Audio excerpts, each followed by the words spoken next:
Okay, just a couple of things for you all at the top. The President and his entire administration are continuing to engage closely with leaders on Capitol Hill about the need to act quickly on the American Rescue Plan so we can finish the job of getting $2,000 checks out to Americans, so we can get more vaccines in the arms of Americans, so we can get economic relief to families facing eviction or food insecurity, and so we can help reopen schools safely. We're encouraged that both Speaker Pelosi and Majority Leader Schumer are in full agreement about the need to move swiftly on the President's proposal, and the committee markups we'll see throughout the week are evidence of Congress acting on that expeditiously. Our expectation is that this week's House markups will track closely with what the President has proposed, but there will, of course, be adjustments to strengthen the bill and tweaks as a result of the legislative process, which he's quite familiar with, having served there for 36 years, which is exactly how the process is supposed to work. We're also going to continue to make the case directly to the American people about the urgency of getting this package across the finish line, including through national and local TV and radio interviews, engagement with hundreds of mayors and county elected officials, consultations with stakeholders across the political spectrum, from labor and rural leaders to the faith community. Here's a quick overview, a number of you have asked about this, of the sense of the scope of our efforts. Over a dozen senior administration officials have conducted over 100 national TV, radio, and podcast interviews to discuss the American Rescue Plan. We've done over 30 local TV interviews in states ranging from Nevada to Louisiana to Pennsylvania. In the last week alone, our legislative affairs team had done more than 300 calls with members and staff on the Hill, including 40 calls with Republicans or bipartisan groups. And you can expect that the President will engage throughout the course of this week with a range of stakeholders, including business leaders, mayors and governors, and as we've discussed before, this message is resonating. Poll after poll show a bipartisan majority of the American people in support of the President's plan. A couple of other quick updates for all of you.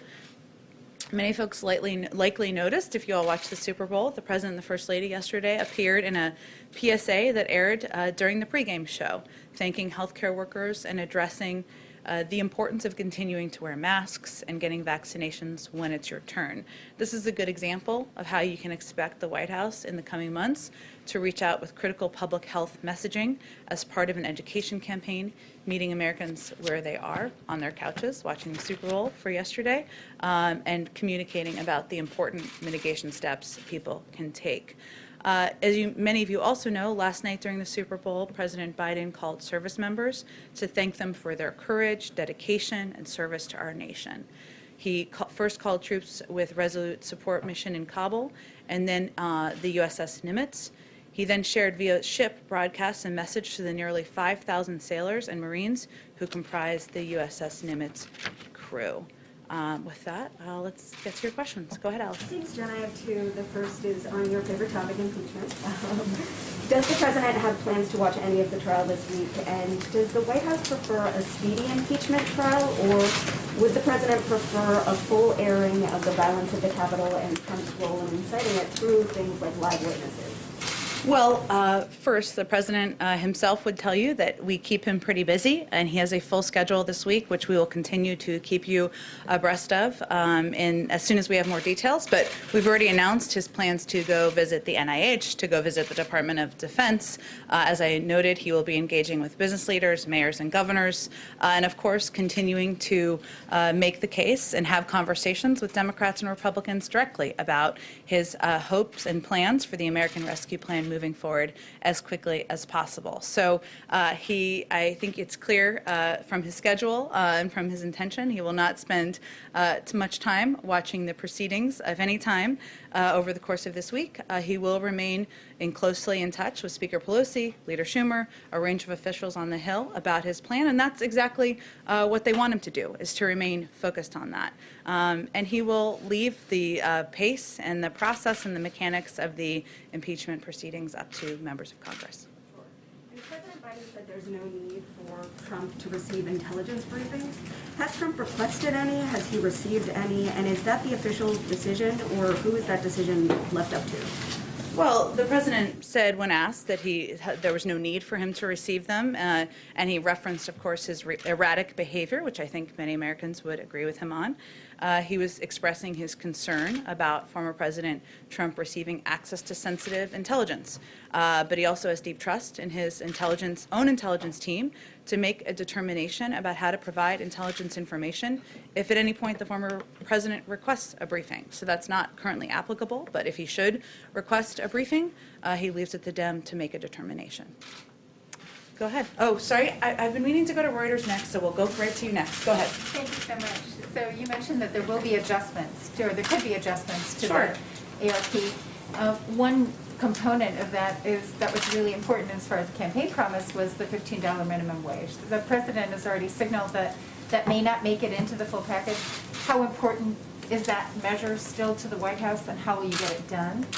And then also the other thing that came up this weekend is looking at tweaking the level of who gets the stimulus checks. And Janet Yellen mentioned 60,000. Can you explain who gets left out, right? You know, if you get the 60, if you know, who is between the 60,000 and the 75,000? Sure. Well, in the first question, the president remains firmly committed to raising the minimum wage to $15. That's why he put it in his first legislative proposal, and he believes that any American who is working a full-time job trying to make ends meet should not be at the poverty level. And it's important to him that the minimum wage is raised.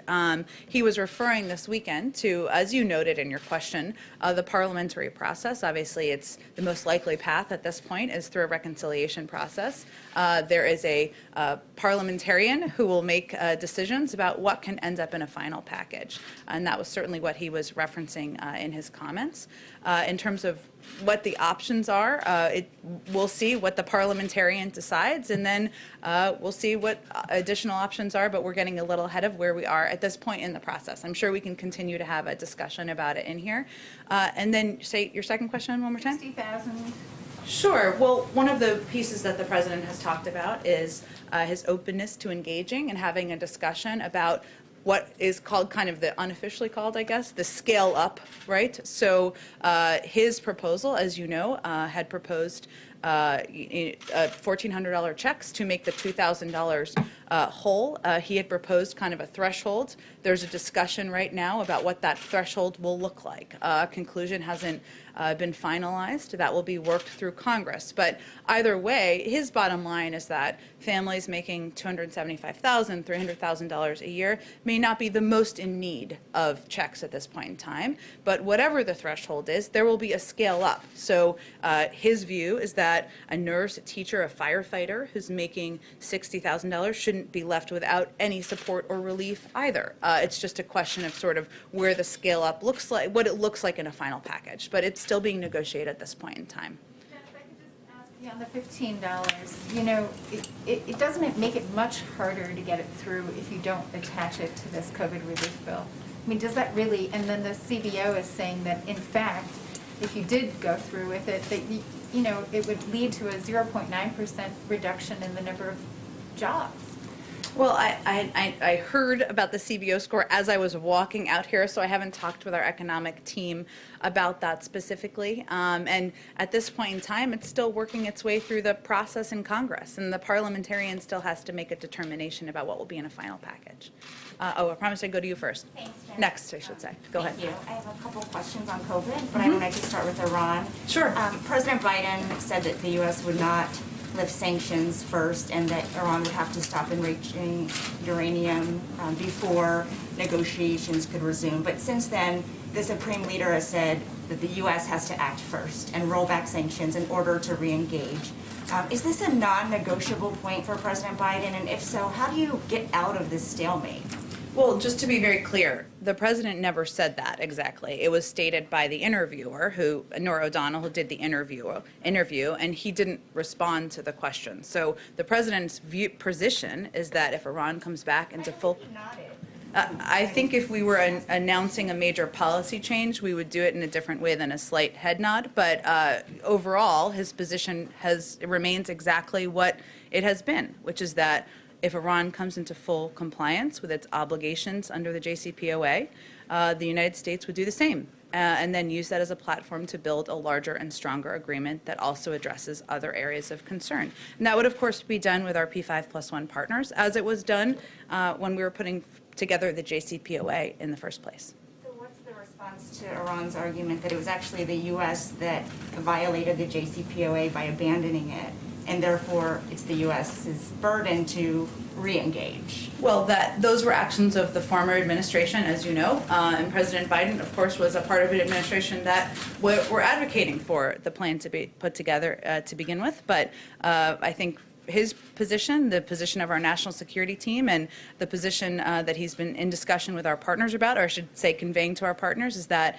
it's really up to Iran to come back into full compliance and with its obligations under the JCPOA. And at that point, we could move the discussion forward. Thank you. And Sure. Can you talk about the concrete steps the administration's doing to target and stop the spread of the variants we keep hearing about? Does that include surging vaccines to areas impacted like South Florida or California with the B117 strain? Well, I know for those of you, and I know we had a lot of briefings today, who had the opportunity to participate in the briefing with some of our medical and health experts. They talked about the importance of not only vaccination, getting the vaccine when you're eligible, that is a protective step, obviously, and also abiding by a number of the mitigation steps that our health experts have recommended. But beyond that, I'm not going to go beyond the advice of our health and medical experts at this point in time. Go ahead, Caitlin. Two questions for you. One, on the minimum wage, you're saying it's up to the parliamentarian to make a decision about whether that can be included in here. Of course, we know Senator Sanders said they're still waiting on that, but technically the vice president could overrule the parliamentarian on this, and it hasn't happened in a long time, but is that an option the White House is considering? Would President Biden want Vice President Harris to overrule the parliamentarian to include this in this package? Well, I'm not aware of that being allowed. I'd certainly take you at your word. I think our view is that the parliamentarian is who is chosen typically to make a decision in a nonpartisan manner in terms of what can be included in a package that goes through reconciliation is the proper process for this to journey through. So when President Biden told CBS that he did not think it was going to survive, who had told him that it wasn't going to make it through likely? Well, the president was in Congress in the Senate for 36 years. Again, it still has not worked its way through the process, and that can take a bit of time, and we certainly defer to the parliamentarian and members of the House and of the Senate, I should say, to give you a better assessment of what the timeline looks like. Okay, I have another question on impeachment, but just to be clear. Sure. So if the parliamentarian says no $15 minimum wage, that's the decision the White House is going with? Well, let's wait and see what they say. And the president remains committed to raising the minimum wage. It's something he talked about on the campaign trail, something he firmly believes in as a person and as a leader, but there hasn't been a determination made at this point in time. Okay, and so on impeachment, the president and the White House has not said either way if he believes that former President Trump should be convicted by the Senate in this trial. But if he doesn't believe that he should get access to intelligence briefings, why can't he say whether or not he should be convicted by the Senate? He's no longer in the Senate. He's retired from the Senate, and he's president of the United States, and his focus is on getting relief to the American people, and that's exactly what he's conveyed publicly, of course, and privately as well, and he'll leave it to his former colleagues in the Senate or members of the Senate to determine the path forward. But doesn't he think that someone, if he believes his behavior is too erratic to get access to intelligence, then doesn't he believe that he should be barred from holding office again? Well, he ran against him because he felt he was unfit for office, and he defeated him, and that's why he's no longer President Trump is no longer president of the United States. So I think his views of the former president are pretty clear, but he's going to leave it to the Senate to see this impeachment proceedings through. Go ahead. Just to follow up on that question, will the president commit to giving his view once all the evidence is heard in the impeachment trial? And then secondly, a question on Myanmar. What is the U.S. doing to perhaps accelerate some of the action we're seeing over the weekend with protests? And secondly, how concerned is the U.S. about China, which has not stepped in forcefully and is not calling it a coup? Sure. The our national security team has been in touch with a number of our partners and allies. We were outspoken quite quickly in the days following the coup, and we designated it a coup very quickly. In terms of what actions we're taking, there are considerations that are underway or policy processes that are underway on our national security team as we speak. I don't have an update on that today, but when we do, we'll certainly make you all abreast of that. And certainly, we are concerned about China's absence from the conversation and lack of a vocal role here. On the first question, the president was asked about this morning, and he made pretty clear he wasn't planning to speak to it. So again, he's no longer in the Senate, and we put out a statement at the conclusion of the House proceedings. I certainly would consider doing that at the conclusion of the Senate, but I don't expect that he's going to be, posturing or commenting on this through the course of the week. Go ahead. Thank you, Jen. I do have a question on COVID, but first on energy. When is it that the Biden administration is going to let the thousands of fossil fuel industry workers, whether it's pipeline workers or construction workers, who are either out of work or will soon be out of work because of a Biden EO, when it is and where it is that they can go for their green job? And that is something the administration has promised. There is now a gap. So I'm just curious when that happens, when those people can count on that. Well, I'd certainly welcome you to present your data of all the thousands and thousands of people who won't be getting a green job. Maybe next time you're here, you can present that. But you said that they would be getting green jobs, so I'm just asking when that happens. Richard Trumka, who is a friend, longtime friend of Joe Biden, says about that day one Keystone EO, he says, I wish he, the president, had paired that more carefully with the thing that he did second by saying, here's where we are creating the jobs. So there's partial evidence from Richard Trumka. Well, you didn't include all of his interview. Okay, Would you like to include the rest? So how about this? The Laborers International Union of North America said the Keystone decision will cost 1,000 existing union jobs and 10,000 projected construction jobs. Well, what Mr. Trumka also indicated in the same interview was that President Biden has proposed a climate plan with transformative investments in infrastructure and laid out a plan that will not only create millions of good union jobs, but also help tackle the climate crisis. And as the president has indicated when he gave his primetime address to talk about the American Rescue Plan, he talked about his plans to also put forward a jobs plan in the weeks or months following. And he has every plan to do exactly that. But there are people living paycheck to paycheck. There are now people out of jobs once the Keystone Pipeline stopped construction. It's been 12 days since Gina McCarthy and John Kerry were here, and it's been 19 days since that EO. So what are these people who need money now? When do they get their green job? Well, the president and many Democrats and Republicans in Congress believe that investment in infrastructure, building infrastructure that's in our national interests and that boosts the U.S. economy, creates good-paying union jobs here in America and advances our climate and clean energy goals are something that we can certainly work on doing together. And he has every plan to share more about his details of that plan in the weeks ahead. And then just a quick one on the stimulus. There's reporting that House Democrats are going to come out with a $3,000 per child stimulus for some eligible families. Is that something that the White House supports making a permanent benefit? Well, the president talked about this a bit on the campaign trail and the importance of child tax credits to help working families ensure they can make ends meet. This proposal is emergency funding, as I understand it. It's a central priority of his first legislative proposal to cut child poverty in half this year, and that's why he included a child tax credit in the American Rescue Plan. But that's, again, emergency funding and something that will help people get through this period of time. Okay, go ahead. A follow-up to Peter's question. Sure. What's this White House's stance on a universal basic income? This idea of the government giving out regular checks on a routine basis to Americans who might need it? I know that's been proposed by a number of people, including some on the presidential campaign trail. I don't have anything more for you on it. I'm happy to check with our economic team if that's something that they're looking at all. As a corollary to it, do you agree with the need that many on the Hill, and not just Democrats, are expressing, that there ought to be these enormous, well, no, I won't say enormous, but $3,000 or $4,000 per child checks for families right now?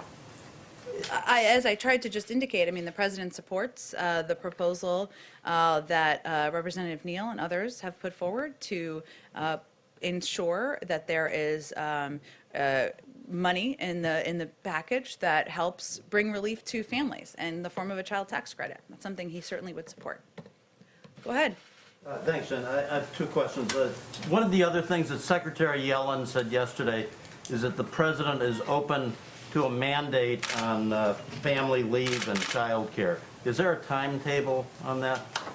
I don't have any more details or a timetable for you. Certainly, as a father himself, this is an issue that he has spoken about in the past, but I don't have any more details at this point in time. And also, yesterday, did the president or did the White House have any concern about what we all saw on TV from Tampa about the thousands of people out celebrating and without masks? Any concern there? Certainly. I mean, the president, I haven't spoken with him specifically about the events of this weekend, but, you know, he did a PSA yesterday with Dr. Biden, making clear that social distancing, that mask wearing, that getting the vaccine when you have the opportunity to get the vaccine are vital steps to keeping more Americans safe and saving more lives. And certainly, we know the Super Bowl looked not like different from what it has in the past, and he also conveyed that he's hopeful that next year will be a moment where everybody can celebrate and party. But he is, of course, concerned when there are pictures and photos, we all are, that show many, many people without masks in close distance with one another at the height of a pandemic. Go ahead. Jen, I have two questions. First, President Biden said in the CBS interview that he hasn't spoken to President Xi yet because he hasn't had an occasion to talk to him. There's no reason not to call him. But has there been, is it actually part of the strategy to not call him yet and to hold off on that in hopes of kind of sending a message to China that you know, President Biden is not going to, you know, try to work, you know, really hard to curry favor? Is there something happening there? Well, part of our strategy is to consult closely with our partners and allies, and you saw we did readouts of these calls over the past week or so that the president spoke with the Prime Minister of Japan, he spoke with the Prime Minister of South Korea, he spoke with the Prime Minister of Australia, and China was, of course, an important topic of conversation during those conversations. He also discussed China in calls with his European allies thus far. So part of our strategy is certainly engaging with partners in the region and allies and doing those calls and engagements first, and also having consultations with Democrats and Republicans on Capitol Hill. I know I can't say this forever, but we've only been here 2.5 weeks. He has not called every global leader yet. He's not had engagements with all of them, and I'm sure he will do more of that in the weeks ahead. But he has spoken to President Putin, who is somebody who is not quite an ally. Certainly not. So, Yes. And that was more than a week ago at this point. So, Yes, but he had that conversation in part because there was a timeline for New START and the deadline that was approaching with New START. And during that conversation, he made very clear that there are significant concerns the administration has about the reported actions of the Russian government. But for the most part, his other calls have been with partners and allies in the region, in Asia, and in Europe as well, at this point in time. and then on something else, Ron Klain said on January 21st that the administration was going to try to build what he described as a national clearinghouse for information about the COVID vaccine. Is something like that being built in the administration? And if so, how long do you think that's going to take? I think people are really struggling to find information about their state, their county, and you know, there's so much difficulty in the vaccination process. You're right. There's a great deal of confusion, and one of the focuses we have had is trying to alleviate that confusion. And part of that has been through working with governors and local elected officials. One of their biggest requests has been to have more of a heads up on how much vaccine supply there would be, of course, to increase vaccine supply. We've worked to do both to ensure that there's through planning time for vaccine allocation, increases in allotments as supply allows, and of course deploying government resources to sites where they are needed. We're looking at a host of measures that could help us achieve our goal, of course, of getting 100 million vaccines in the arms of Americans in the first 100 days, and also ensuring that we're reaching communities where there are higher levels of vaccine hesitancy. But the president has directed his team to use whatever tools and resources necessary to get the job done. So there are a range of options under consideration, but I don't have any updates for you on that particular proposal. Certainly, a lot of people would love that, but we're looking to prioritize how we can be most impactful as quickly as possible and working with states and governors to make those determinations. Go ahead, Ann. Thank you.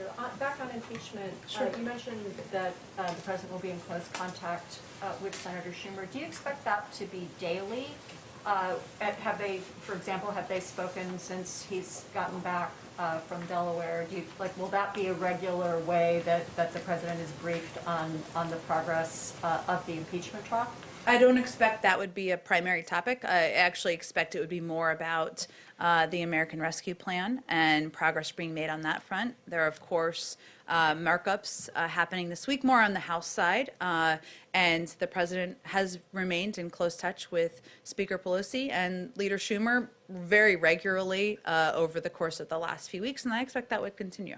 Do you expect that they will have any strategy discussions at all as the trial is unfolding? I don't expect that would be a primary point of discussion of their conversations. You said that he's busy and he's not going to be spending moment by moment attention to it this week, but will he get a daily update or perhaps more frequently than that from White House staff? I don't expect that will be a primary focus for him this week or of his senior staff either. I have a foreign policy question Sure. following on Luigi's question about Iran.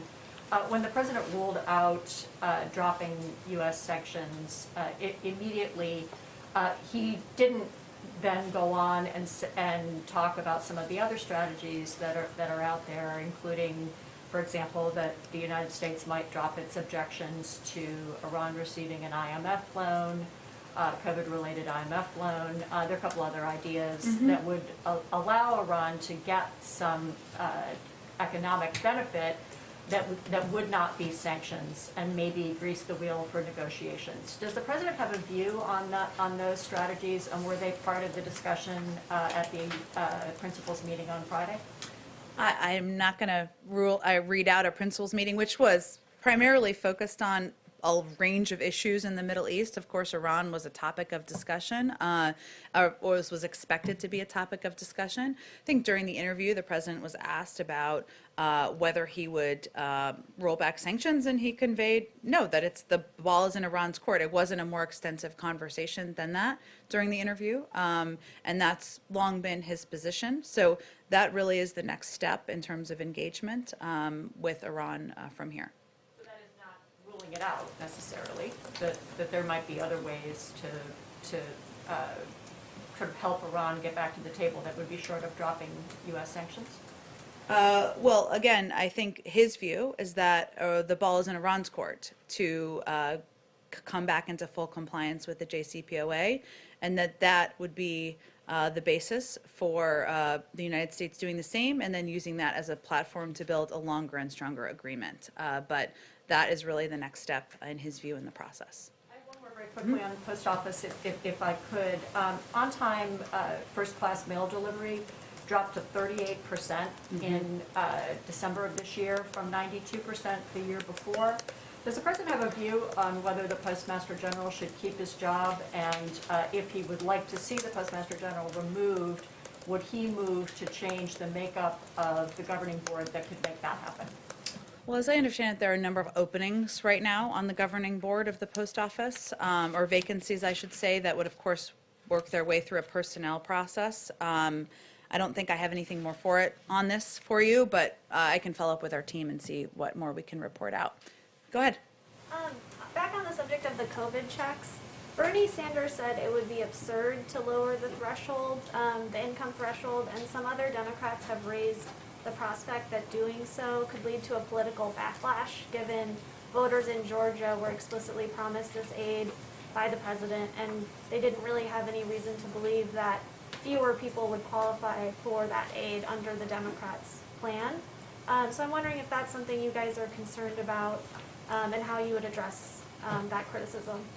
Well, the president proposed the $1,400 checks to make plus 600 is of course $2,000 because he was felt it was important and vital to get that direct relief to as many Americans as possible and target that relief to the Americans who need help the most. And that's how his original plan and proposal was designed. He's also said, and I've said many times from here, that the final plan will look different from what the plan he proposed in his joint session address. It's still working its way through Congress, and I don't think a conclusion has been made yet on the exact level of targeting. And when it does, we're happy to have a conversation about that. But part of this is an opportunity for members of both parties and members who are across the political spectrum, of course, even in the Democratic Party, to weigh in on what the path forward should look like. Go ahead in the back. Thank you, Jen. A little bit of follow-up on the Iran and China question. What does President Biden consider the biggest threat to the U.S. national security? Overall in the world? Yes. I'm not sure I'm going to define that for you in this moment. There are a range of threats that he's talked about in the past, and I'm sure he'll have more to say on his national security approach and strategy in the weeks ahead. I have one question. Last week, a report made by NGOs and universities was sent to the White House recommending that the United States break negotiations on trade and others with Brazil over climate and human rights violation. And likewise, some Democrats on the Hill already had expressed the same opposition to expand economic partnership with Brazil. Is the White House paying attention to those reports and to what's happening in Brazil? Oh, we certainly are paying close attention to what is happening in Brazil. Obviously, we share a vibrant partnership that spans 2 centuries of mutual interest and shared values. And we, have even announced in recent days, on February 5th, the United States government through the through USAID announced it has delivered an additional $1.5 million in emergency COVID response in Brazil. And we, of course, remain, closely engaged in what is a significant economic relationship. We are by far the largest investor in Brazil, including in many of Brazil's most innovative and growth-focused companies, and we'll continue to strengthen our economic ties and increase our large and growing trade relationship in the months ahead. But Jen, the policies of the Brazilian president and President Biden on the many issues, climate, gay rights, other ones, are very different. Mm-hmm. How can they work together? Well, just as is true in many of our relationships, we look for opportunities to work together on issues where there is joint national interest, and obviously there's a significant economic relationship, and we will not hold back on areas where we disagree, whether it's climate or human rights or otherwise. And so that will be the path forward with our relationship with Brazil as well. Go ahead, Yamiche. Thanks so much. A few questions. The first is, what should Americans take away from the fact that President Biden campaigned on unity, talked about unity, got into office, about 2 weeks in, has decided, all but decided it seems, to go with a process where Democrats can pass a $1.9 trillion plan without the support of Republicans? I know that there are Republicans across the country that the White House is pointing to saying they support this bill, but there is the fact that Democrats don't have to have Republican support in Congress for this bill, and the president is seemingly supporting that process. So I'm wondering what people should take away from that, and will that definition of bipartisanship be the one that is going forward with this White House? Well, the president ran on unifying the country, not on creating one political party. But I will note that 16 of the last 21 reconciliation bills that have gone through Congress have been bipartisan. And certainly, there's opportunity for Republicans to not only offer amendments as it's going through the House committee process, and then we'll go through the Senate committee process following that, but they will have the opportunity to, of course, vote for a package that the vast majority of the American people support. The president is his first priority is getting relief to the American people. But the vast majority of the public, Democrats, Republicans, independents, are with him in that effort. There's a long history of bipartisan support for reconciliation bills, a parliamentary process. Again, I don't think the American people are particularly worried about how the direct relief gets into their hands. And that if that's the process that it moves forward through, which seems likely at this point, the president would certainly support that. I have a question also on impeachment. I know the president, you say, isn't going to be watching it, but there are going to be millions of Americans who will be watching it. I wonder what the president's message is to Americans, especially the ones that are still mourning the loss of people who died in the Capitol, who are still wondering whether or not former President Trump will be possibly acquitted in this trial, even if President Biden doesn't want to say whether or not President Trump should be convicted. I just wonder if the White House has any message to Americans who are gearing up for what could be a tumultuous and traumatic 2 weeks. Well, the president's focus is on delivering what those millions and millions and millions of Americans care deeply about, which is getting the pandemic under control, putting putting millions of Americans back to work, getting vaccines in the arms of Americans, reopening schools. And he has been clear that he views the events of January 6th as a horrific attack on our democracy. He put out a statement, we put out a statement from him, I should say, when the House voted, but he's going to leave it to the Senate to determine the path forward here.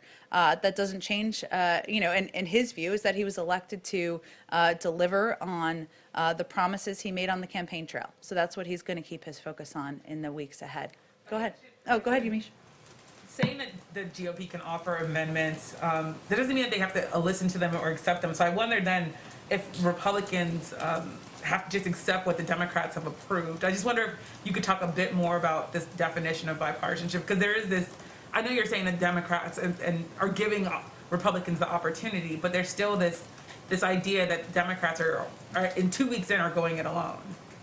Well, again, 16 of 21 reconciliation bills in the past have received bipartisan support. And the ideas in this package, the proposals in this package, have broad support from Democrats, Republicans, and independents across the country. So I would pose the question back to Republicans. Why aren't you supporting what the vast majority of the public supports? I'll leave it at that. Go ahead.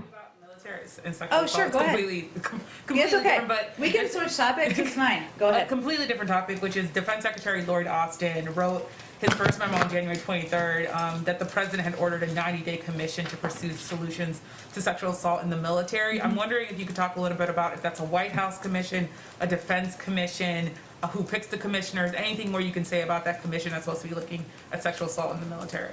I believe it's a commission at the Department of Defense. It's certainly an initiative the President of the United States supports, but I would send you to the Department of Defense for more specifics about the timeline and membership. Go ahead. With some of the crises that the nation has faced in recent months, you've got COVID, more than 400,000 Americans dead, January 6th, the attack on American democracy. There have been calls for a 9/11 style commission to write the official histories of those events. Is that something the president would support?